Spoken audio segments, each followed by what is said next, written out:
మతం వేరు, ధర్మం వేరు. మతము అని అంటే దానికి ఒక ప్రవక్త ఉంటాడు, దానికి ఒక దేవుడు ఉంటాడు, దానికి ఒక గ్రంథం ఉంటుంది. కానీ ధర్మానికి, హిందూ ధర్మానికి ఏ దేవుడున్నాడు, ఏ గ్రంథం, ప్రత్యేక గ్రంథం ఉంది, అండ్ ప్రవర్తకుడెవడు, ఈ మూడు లేవు. ఈ దేశంలో ఎప్పుడెప్పుడు సమస్యలు తలెత్తుతాయో, ధార్మిక జీవనం దెబ్బతిని మళ్ళా ఆ ధార్మిక జీవనం వైపు మరలించడానికి అనేక మంది మహాపురుషులు ఈ జాతిలో పుట్టారు, ఈ నేల మీద పుట్టి ఈ జాతిని నడిపించారు. హిందువు ఎప్పుడూ కూడా ఇతరుల మంచిని కోరతాడు, ఇతరుల మేలును కోరతాడు. నిరంతరం ఒక హిందువు యొక్క చివరి మజిలీ ఏమిటాయనంటే ఒక్కటే, మోక్ష సాధన.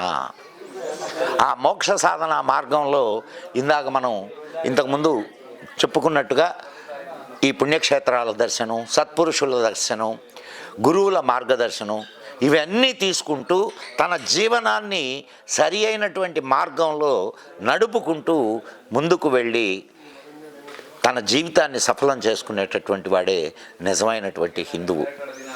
ప్రవృత్తి మార్గం, నివృత్తి మార్గం, రెండు రకాల మార్గాలు ఉంటాయి.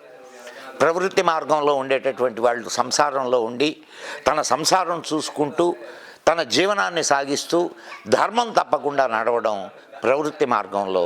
నివృత్తి మార్గంలో సమాజాన్ని, సంసారాన్ని అన్నిటినీ వదిలేసి ఒక్క స్వీయ మోక్షం కోసం ప్రవర్తించడం నివృత్తి మార్గానికి సంబంధించినటువంటిది. కాబట్టి ఈ విషయాలని గుర్తుపెట్టుకొని మనం ఒక నిజమైనటువంటి హిందువుగా బ్రతకడానికి ప్రయత్నం చేద్దాం. వివేకానందుడు చెప్తాడు, life is short, give it up to a great cause అని.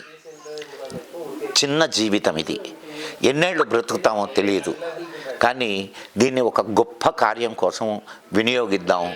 మనం ఇంకొక మాట కూడా చెప్తాడు, ఒక 50 సంవత్సరాలు మీరు పూజించేటటువంటి దేవుళ్ళను వదిలేయండి, భరతమాతనే దేవతగా భావించండి, భరతమాతనే పూజించండి, అప్పుడు ఈ ప్రపంచంలో ఎదురులేని శక్తిగా ఈ భారతదేశం వెలుగొందుతుంది అని చెప్తాడు. కాబట్టి ఎన్నో జన్మలలో పుణ్యం చేస్తే ఈ పుణ్యభూమి మీద మనకు జన్మ లభించింది. అటువంటి జన్మను సార్థకం చేసుకుందాం. జై హింద్, జై మా భారతి. Like and subscribe.